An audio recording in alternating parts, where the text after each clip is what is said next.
Wyoming Territory 1887, where winter's bite was as cruel as the lawlessness that haunted the frontier.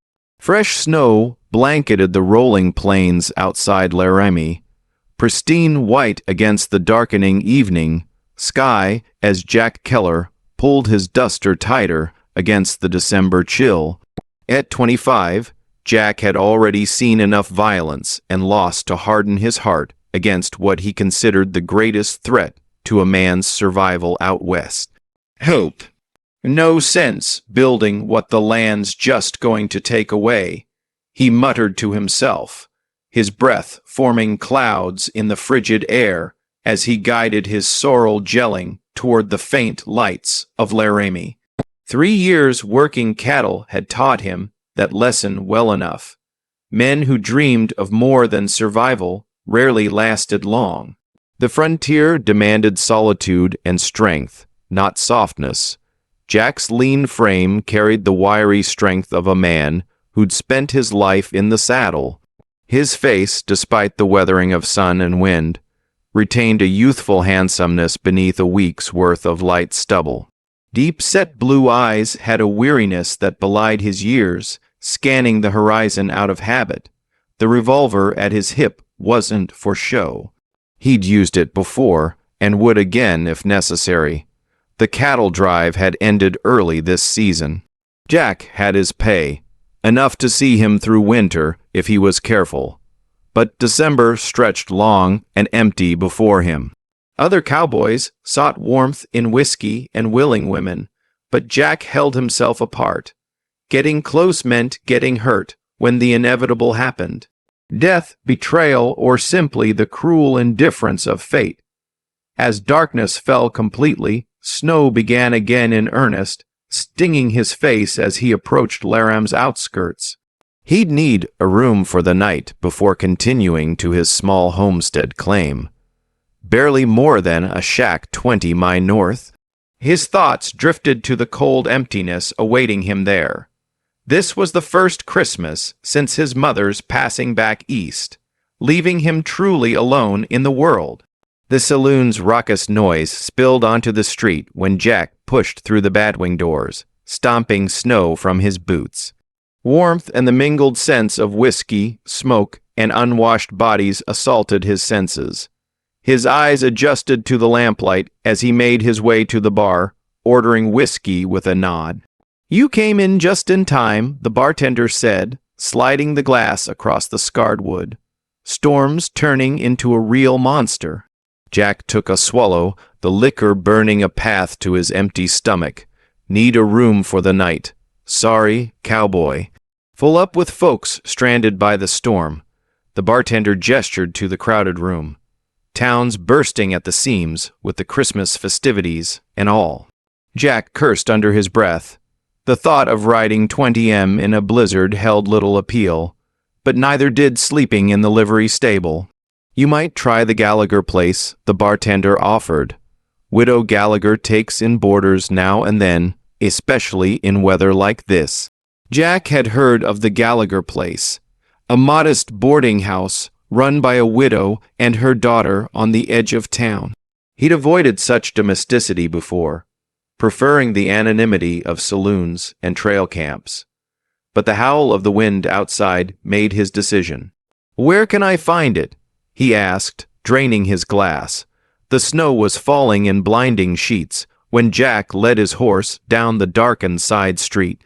Laramie had grown since he'd last visited, but remained a rough, honeyed collection of wooden buildings clinging to civilization's edge. When he spotted the small, neat house with a lantern still burning in the window, relief washed over him despite himself. He tied his horse under the small covered porch and knocked, stamping his feet against the cold. The door opened, spilling golden lamp light onto the snow, and Jack found himself momentarily speechless. The young woman before him couldn't have been more than 22. Chestnut hair fell, and soft waves passed her shoulders, framing a face of uncommon beauty. Her eyes, a striking shade of green, regarded him with a mixture of caution and compassion. She wore a simple blue dress, modest but well fitted, with a woolen shawl pulled around her shoulders against the draft. "Can I help you?" she asked, her voice melodic but firm. Jack removed his hat, suddenly aware of his trail-worn appearance. "Ma'am, I'm looking for lodging. Bartender at the saloon said you might have room." She hesitated, studying him with those remarkable eyes. "We've only one room left, and it's small. $5 for the night, breakfast included." "That would be mighty appreciated," Jack said, surprised by the formality in his own voice. "Name's Jack Keller. Faith Gallagher," she replied, stepping back to allow him entry. "You can stable your horse around back. Dinner's finished, but I can warm something if you're hungry." The interior was modest, but immaculate. A stark contrast to the chaos of the frontier. A fire crackled in the hearth, and the sense of baking bread and pine boughs replaced the biting cold outside. Jack felt immediately out of place, as if his very presence might soil the tranquility. Mother's already retired for the evening. Faith explained, taking his coat. "We have 3 other boarders, all merchants stranded by the storm." She gestured to a closed door. "The washroom is there if you'd like to clean up. I'll prepare some stew." Jack wanted to refuse to retreat to his room and the familiar comfort of solitude, but his stomach betrayed him with an audible growl. Faith's lips curved into a slight smile before she disappeared into the kitchen. Later, seated at the small table with a bowl of steaming stew before him, Jack found himself watching Faith as she moved about the kitchen. There was something in her efficiency and grace that spoke of strength rather than fragility. This wasn't the delicate Eastern flower that so often withered in frontier hardship. "You run this place yourself?" he asked, breaking the silence with Mother. "Yes, since Father passed 3 years ago." She placed a slice of bread beside his bowl. "The boarding house keeps us afloat, especially in winter. Hard country for women alone." Jack commented, immediately regretting the words that might sound like pity. Faith's gaze met his directly. "Hard country for anyone alone, Mr. Keller." The simple statement held such truth it momentarily stripped away his defenses. "Just Jack," he corrected, returning to his stew. "Are you passing through, Jack, or staying in Laramie?" She sat across from him with a cup of tea, seemingly comfortable in the presence of a stranger. "Got a small place north of here." "Not much, but it's mine," he found himself adding, "heading there once the storm breaks. Christmas alone." Then the question held no judgment, just a quiet understanding that made him uncomfortable. "Christmas is just another day out here," he replied flatly. Faith studied him over her teacup. "Not in this house. We're having a proper celebration, tree, gifts, dinner with all the fixings." "You're welcome to join us before you leave." Jack shook his head. "Appreciate the offer, but I'll be moving on." Something in her eyes, disappointment perhaps, made him look away. He finished his meal in silence, thanked her, and retreated to the small but clean room upstairs, where dreams of green eyes and chestnut hair replaced his usual nightmares of frontier violence. The blizzard that had blown and showed no sign of relenting by morning. Jack stood at the window, watching the wind whip snow into drifts taller than a man. His plans to leave were effectively buried. Downstairs, the boarding house hummed with activity. Faith and her mother, a silver-haired woman with the same striking eyes as her daughter, served breakfast to their stranded guests. The other boarders, 3 traveling salesmen, chatted amiably about the delay in their journeys. "Looks like you'll be joining us for Christmas after all," Faith said when she noticed Jack hovering uncertainly at the bottom of the stairs. "Roads won't be passable for days in this." Her mother, Martha Gallagher, added with a hospitable smile, "You might as well make yourself comfortable." Jack helped himself to coffee. uncomfortable with the domesticity surrounding him. The salesman discussed their families back east while Martha darned stockings by the fire. Faith moved between kitchen and dining room with quiet efficiency. It was a scene of such normalcy that Jack felt like an intruder, a lone wolf amidst house pets. We could use a strong back to bring in more firewood. Martha suggested, eyeing Jack. If you're willing. Grateful for the excuse to escape, Jack nodded. Happy to help, ma'am. Outside, the cold air cleared his head as he trudged through snow to the woodshed. The task was simple but satisfying, something concrete he could contribute. As he worked, stacking logs in his arms, he heard the back door open and close. Faith approached, wrapped in a heavy coat, her face framed by a woolen scarf. I thought you might need this, she said, offering a pair of gloves. Thank you, Jack replied, taking them awkwardly with his wood-filled arms. She didn't immediately return inside, instead watching him work with curious eyes. You're not much for conversation, are you, Jack Keller? He stacked another log, not much to say. Everyone has stories. She leaned against the woodshed doorway. 3 years running this place has taught me that much. Jack paused, studying her. What about your story? Young woman like you should be married with children, not running a boarding house in a frontier town. Something flickered across her expression. Pain, perhaps, before she composed herself. Not all paths are straight ones. Life has a way of changing your direction when you least expect it. Before Jack could respond, the back door opened again and Martha called for Faith. With a small smile, Faith turned away, leaving Jack with questions he hadn't meant to ask and an unsettling interest in the answers.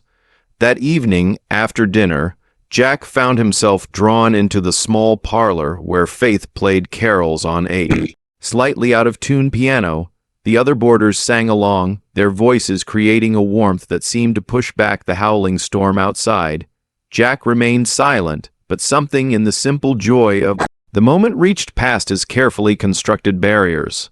When Faith finished playing, she approached where he stood by the doorway. Tomorrow's Christmas Eve, she said. We could use help bringing a tree in if you're willing. In this storm, he asked skeptically. She laughed, the sound like sunlight breaking through clouds. There's a stand of pines just behind the house. We do it every year. Jack hesitated, then nodded. I'll help. Good. Her smile reached her eyes. Perhaps by Christmas, you'll even sing with us. He shook his head. Don't count on it. But as he retreated to his room that night, Jack found himself humming one of the carols under his breath, a melody he hadn't thought of since childhood. The next morning brought no break in the storm, but a strange sense of anticipation filled the boarding house. Jack joined Faith and 2 of the salesmen in trekking through the deep snow to select a suitable pine. The biting cold turned Faith's cheeks pink as she pointed to a sturdy young tree. That one's perfect, she declared. As Jack swung the axe, he found himself wanting to impress her with clean, efficient strokes. The tree fell with a muffled thump into the snow, and together they dragged it back to the house. Inside, decorating became an event itself. Martha produced a box of ornaments, some store-bought, others clearly hand-made. With care, over the years, Faith strung popcorn and cranberries into garlands, occasionally tossing a kernel to Jack with a playful smile. You're not as frightening as you think you are, she observed as they worked side by side. Jack raised an eyebrow. No. She threaded another cranberry. You try hard to be the lone wolf, but I see how you watch everyone. You're curious about people. Watching folks is just good sense on the frontier, he replied defensively. Faith's finger stilled on her thread. Is that what you're doing? Being sensible? Something in her direct gaze made Jack uncomfortable. He was saved from responding when Martha called Faith to help with lunch preparations. That afternoon, as darkness fell early, Jack found himself alone with Faith in the kitchen. Others had retired to the parlor where a lively discussion about politics ensued. But Jack had volunteered to help with dishes, surprising even himself. "You've been alone a long time, haven't you?" Faith asked as she dried a plate. Jack focused on scrubbing his stubborn pot. "Safer that way out here. Safer, perhaps, but is it living?" She placed the dry plate carefully in the cupboard. "My father used to say, the frontier doesn't kill the body nearly as often as it kills the spirit. Your father sounds like a wise man. He was." Faith's voice softened with memory. "He brought us west from Boston after Mother's family lost everything. Said we'd build something new together." Her green eyes grew distant. "When the fever took him, I thought we'd have to return east, but Mother refused to give up what he'd started." Jack found himself asking, "What about you? You ever think of leaving?" Faith considered this sometimes, but this is home now. She glanced at him curiously. "What about your family?" The question pierced an old wound. "Mother passed last spring. Father's been gone years, shot in a dispute over cattle." "I'm sorry." Her hand touched his arm briefly, a gesture of genuine sympathy that made his throat tighten unexpectedly. "That's the frontier," Jack said roughly. "Takes more than it gives." Faith shook her head. "That's not the frontier, Jack. That's life anywhere. The question is whether you let it take everything." Her words stayed with him long into the night, as unwelcome as they were true. Christmas Eve brought a brief reprieve in the storm, not enough to make the roads passable, but enough to reveal a crystalline blue sky by afternoon. Jack found himself helping Martha hang reeds while Faith prepared a special dinner. The simple domestic tasks should have felt foreign to his callous hands, but instead brought an unexpected peace. When Faith announced dinner, the table presented a sight Jack hadn't seen since childhood. Roast chicken, potatoes, fresh bread, and even a small cake decorated with preserved berries. The boarders gathered, exclaiming with appreciation. "Before we begin," Martha said, "it's our tradition to share something we're grateful for this Christmas." The salesman spoke of families waiting back home, businesses that prospered, health in a harsh climate. When Jack's turn came, he cleared his throat awkwardly. "I'm grateful for shelter from the storm," he said simply, but his eyes met Faith's across the table, and kindness offered without expectation. Faith's smile warmed something long frozen within him. When her turn came, she said, "I'm grateful for new friends and the reminder that our family extends beyond blood." After dinner, the parlor became a center of warmth against the winter night. Someone produced a flask of good whiskey to share, and stories flowed as freely as the spirits.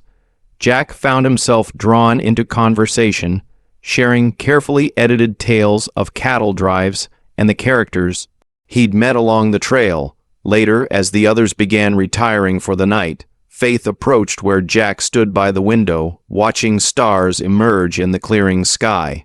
"Walk with me," she asked. He hesitated, then nodded, following her to the back porch where they stood looking out at the snow-covered yard gleaming under moonlight. "Beautiful, isn't it?" Faith said softly, like the world made new. Jack watched her profile in the silver light. "Yes," he agreed, not looking at the landscape.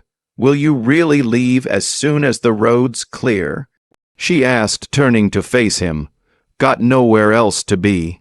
He answered, though the words felt hollow for the first time. "That wasn't my question." Her directness challenged him again. Jack looked away. "What would you have me say? Faith, I'm a cow. And with nothing but a half-built shack and scars from too many fights. You deserve—" "Don't tell me what I deserve," she interrupted, her voice suddenly fierce. "I've had enough of men deciding my path for me." The revelation hung between them. Jack wanted to ask more, but since the deeper story she wasn't ready to share, Faith softened. "I'm just asking if you want to go." The question penetrated the armor he'd built around his heart. Did he want to return to that empty cabin, to the solitary existence he'd convinced himself was safer? "I don't know anymore," he admitted quietly. Faith took a step closer. "Then perhaps that's a start." Above them, hanging from the porch beam, Jack noticed a sprig of green with white berries. Faith followed his gaze and smiled. "Mistletoe," she whispered. Jack hesitated only a moment before lowering his head to hers. The kiss was gentle, questioning, but it awakened something he'd thought long dead possibility. When they parted, Faith's eyes shone. In the moonlight, "Merry Christmas, Jack Keller." For the first time in years, Jack felt the truth of those words. Merry Christmas, Faith. Christmas morning dawned clear and cold. The storm had passed, leaving a pristine white landscape glittering in the sunrise. Jack woke early, his mind filled with the memory of Faith's kiss and the unsettling realization that the thought of leaving now brought pain rather than relief. Downstairs, he found Faith already up, stoking the fire in the kitchen stove. She turned at his approach, her smile warming him more thoroughly than any flame. "Early riser," she commented, "hard habit to break." He replied, suddenly awkward in the morning light. Last night seemed like a dream he might have imagined. Faith seemed to sense his uncertainty. She moved closer, her hand briefly touching his. "I meant what I said last night, Jack, and what I didn't say." Before he could respond, Martha entered the kitchen and the moment passed.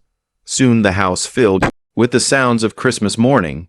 Exclamations over small gifts exchanged, laughter, and the rich aromas of a holiday breakfast. To Jack's surprise, Martha pressed a small package into his hand. After they'd eaten, "Every guest in our home receives something on Christmas," she explained. Inside the simple brown paper, Jack found a hand-knitted scarf in deep blue. "I can't accept this," he said, touched despite himself. "Nonsense," Martha replied firmly. "Faith made it special." Jack's eyes found Faith across the room, a question in his gaze. "I started it when you arrived," she admitted. "Finished it last night after everyone went to bed." The simple gift meant more than anything he could remember receiving. "Thank you," he said, the words inadequate for the feeling swelling in his chest. That afternoon, as the sun began to melt paths through the snow, one of the salesmen announced his intention to try the road to town. "Telegraph office might be open," he explained. "Need to let my family know I'm safe." Jack volunteered to accompany him, partly from cabin fever, partly from a growing need to sort through his conflicted feelings away from Faith's perceptive gaze. Laramie was slowly emerging from the storm's grip. Men shoveled paths between buildings, and a few determined souls had opened their businesses despite the holiday. The saloon, predictably, was among them. After the salesman dispatched his telegram, Jack found himself drawn to the saloon's familiar atmosphere. The whiskey was a poor substitute for the warmth of the Gallagher home, but it gave him space to think. "Keller," a voice interrupted his solitary contemplation. "Jack Keller, ain't it?" Jack looked up to see a weather-beaten man. He vaguely recognized one of the hands from the Circle T Ranch where he'd worked briefly the previous spring. "Peterson," Jack acknowledged with a nod. "Thought that was you." Peterson pulled up a chair uninvited. "Heard you've been asking about Dawson." Jack's muscles tensed. Thomas Dawson had been the trail boss who cheated the crew out of half their wages before disappearing. Jack had spent months tracking him, determined to recover what was owed to him and the other hands. Money that represented survival through winter for most. "What about him?" Jack asked carefully. Peterson leaned closer. "He's back. Pulled up at Miller's Roadhouse about 10 miles south. Got himself new hands. Planning another drive come spring." The information sent a surge of anger through Jack. "You sure? Saw him myself 2 days ago. Still wearing that fancy silver watch he bought with our money." Peterson spat on the floor. "Thought you'd want to know, seeing as how you swore to put a bullet in him if you ever found him." Jack had made that oath in anger, but the memory of it sat heavy in his stomach. "Now I appreciate the information," he said, sliding a coin across the table. When he left the saloon, the afternoon light had begun to fade. The salesman had already returned to the boarding house, but Jack found himself walking toward the livery instead. His thoughts weared within him, the promise of revenge against Dawson, pulling against the unexpected peace he'd found with Faith. At the livery, He checked on his horse, hand resting on the saddle hanging nearby. 10 miles south, he could be there and back before morning with no one the wiser, justice served, debts collected, and perhaps enough money to offer Faith. Jack's hand fell away from the saddle. What was he thinking? That a woman like Faith would consider a future with a man who rode out on Christmas Day to settle a score at gunpoint.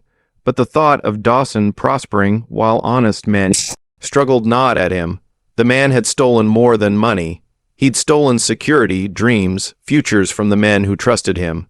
Jack returned to the boarding house as evening fell, his mood darkened by the weight of his decision. Faith noticed immediately, her bright smile fading as she searched his face. "Is everything all right?" she asked when they had a moment alone. "Fine," he replied shortly, unable to share the truth, pulling him in two directions. Faith studied him, clearly unconvinced but unwilling to press further. "Dinner will be ready soon," she said instead. That night, as the boarders entertained themselves with cards and conversation, Jack remained distant, torn between the man he had been and the man he found himself wanting to become in Faith's presence. When he finally retired, sleep eluded him. Near midnight, he rose quietly and packed his few belongings. The house lay silent as he crept downstairs, pausing only to leave the blue scarf folded neatly on the kitchen table. A rejection of possibility he couldn't bring himself to face in the light of day. The night air bit through his coat as he made his way to the livery. The streets of Laramie were deserted, most citizens celebrating Christmas in the warmth of homes and saloons. Going somewhere, Faith's voice cut through the darkness behind him. Jack turned, startled to find her wrapped in a heavy coat, her breath forming clouds in the frigid air. "You shouldn't be out here," he said. "Neither should you." She stepped closer. "What are you running from, Jack?" The direct questions stripped away his defenses. Not running, finishing something. Faith's eyes narrowed. "In the middle of the night on Christmas, man who cheated me and a dozen others is at Miller's Roadhouse. I am to get back what he stole." Understanding dawned in her expression. "With your gun," Jack couldn't lie to her. "If necessary, and after," she challenged. "If you kill this man, what then?" "I didn't say anything about killing." Jack protested. "You didn't have to." Faith moved closer, her gaze unflinching. "I've seen that look before. My father wore it when he faced down the men who tried to force us off our land. It nearly destroyed him." Jack, not the fight, but what it did to him inside. Jack turned away, unwilling to face the truth in her words. "This is justice, Faith. He stole from men who couldn't afford it. Is it justice you want or vengeance?" She placed herself between him and the livery door. "And is it worth throwing away, whatever this is between us?" Her question hit him like a physical blow. "What is this between us, Faith?" "A few days of Christmas spirit." "I'm not the kind of man who belongs in a home like yours. That's not for you to decide." Faith's voice held a tremor, but her stance remained firm. 3 years ago, I was engaged to a man from Boston, my father's business partner's son. We came west together with plans to marry once he established himself." Her eyes darkened with painful memory. 6 months in, he declared the frontier too crude for civilized living. Said I'd grown too rough for proper society. He returned east alone. Jack felt a surge of anger at the unknown man who had hurt her. "I thought I'd never trust another man with my heart." Faith continued, "But then you arrived half frozen and trying so hard not to need anyone." A small smile touched her lips, and I recognized something in you, Jack Keller. Something worth fighting for. Faith, Jack's resolve weakened in the face of her honesty. "If you need to confront this man, wait until morning. Do it lawfully with the sheriff. Show me you're not just another man who chooses vengeance over love." She reached for his hand. "Choose a future, not the past." Jack stood suspended between two paths, the familiar trail of solitary justice and the uncharted territory faith offered. Everything he believed about survival on the frontier told him to continue alone to handle Dawson his way. But Faith's words echoed in his mind.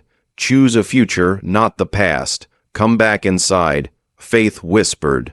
Please, Jack's hand tightened around hers. I'll stay, he said finally, and tomorrow we'll see the sheriff together. Relief flooded Faith's expression. She stood on tiptoe, pressing her lips gently to his. Thank you for trusting me. As they walked back to the boarding house through the silent, snow-covered streets, Jack felt a weight lift from his shoulders. For the first time in years, he allowed himself to imagine a future beyond mere survival, a future with Faith beside him. The next morning brought clear skies and steadily melting snow. True to his word, Jack accompanied Faith to the sheriff's office as soon as it opened. Sheriff Wilson was a grizzled veteran of frontier law enforcement who listened impassively to Jack's account of Dawson's theft. Been wanting to have words with Dawson myself, the sheriff said when Jack finished. Got complaints from several outfits about his business practices. You willing to sign a formal complaint? Jack nodded and testify if needed. Good man. The sheriff rose, buckling on his gun belt. I'll ride out to Miller's today. Bring him in if he's still there. Come back tomorrow. Might need you to identify him formally. As they left the sheriff's office, Faith squeezed Jack's hand. You did the right thing. Doesn't feel settled, Jack admitted. Justice rarely does at first, she replied, but it will. They spent the day helping Martha prepare for the departure of their other boarders, who planned to leave the following morning as the roads improved. Jack found himself watching Faith as she worked, memorizing the way sunlight caught in her chestnut hair, the determination in her movements, the kindness in her interactions with others. That evening, after dinner, Jack asked Faith to walk with him despite the cold. They bundled against the winter air and strolled through Laramie's quieting streets. The sheriff should have reached Miller's by now, Faith observed. Jack nodded, though Dawson wasn't foremost in his thoughts. Faith, I need to tell you something. She looked at him expectantly, her green eyes reflecting the light from nearby windows.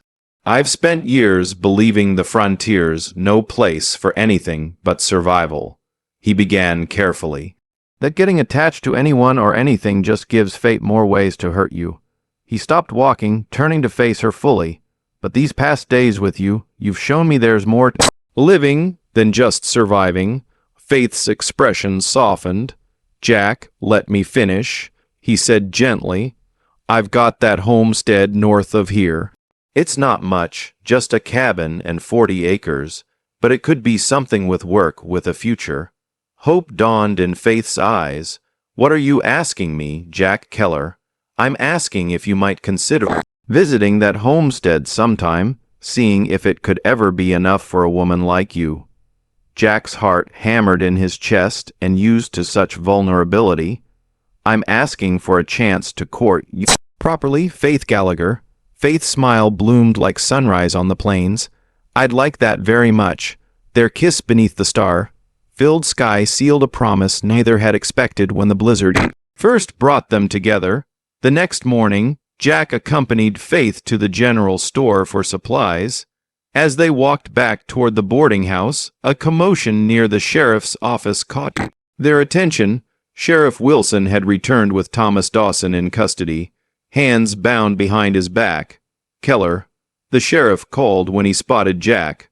Got your man here. Found him right where your friend said he'd be with nearly 2-0 in cash, likely stolen wages. Dawson glared at Jack with undisguised hatred. Should have known you'd still be sniffing around. Jack felt Faith's hand tighten on his arm, not restraining but supporting. He studied Dawson's face, searching for the rage that had driven him for months. To his surprise, he felt only a Distant satisfaction that justice would be served. Sheriff's got you now. Jack said simply, "That's enough for me." As the sheriff led Dawson inside, Faith looked at Jack with pride shining in her eyes. That couldn't have been easy. Actually, it was. Jack realized with some surprise that it was true. "Revenge wouldn't have given me what I really want." "And what's that?" Faith asked. Jack smiled, touching her cheek gently. "A future with you if you'll have me." 3 days later, as January 1088 dawned cold and clear, Jack guided his horse along the trail to his homestead, with Faith riding beside him on a mare borrowed from the livery. Martha had given her blessing for Faith to visit Jack's property, with the understanding they would return to Laramie by nightfall. As they crested the final rise, Jack felt a moment of trepidation. The cabin below was sturdy but crude, a single room with a stone chimney surrounded by snow, covered fields bordered by distant pine forest. "It's not much to look at," he said apologetically.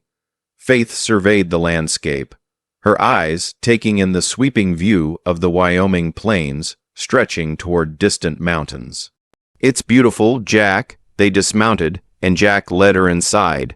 The cabin was cold and sparse, a bed in one corner, a rough-hewn table and chairs, a stone fireplace. He'd built it for function, not comfort, and now saw it through Faith's eyes. The bare walls, the absence of anything that made a house a home.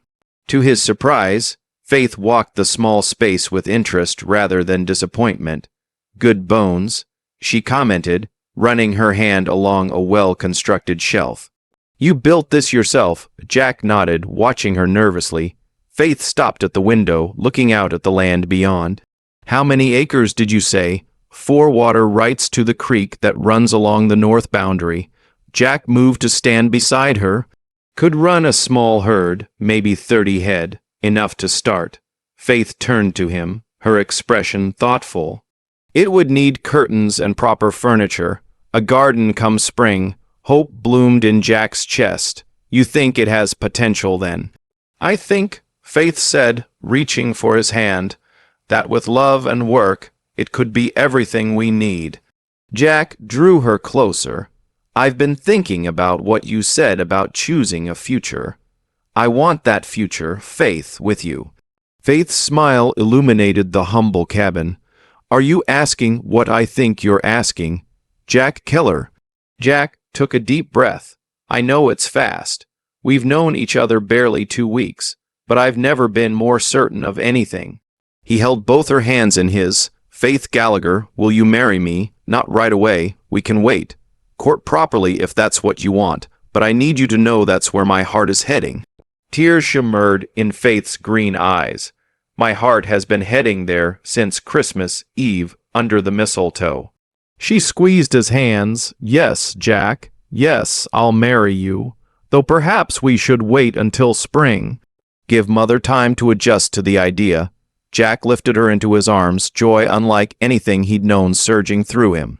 As he held her close, he marveled at how completely his world had transformed in so short a time. The frontier that had once seemed to take everything now offered the greatest gift of all, love, and the promise of a shared future.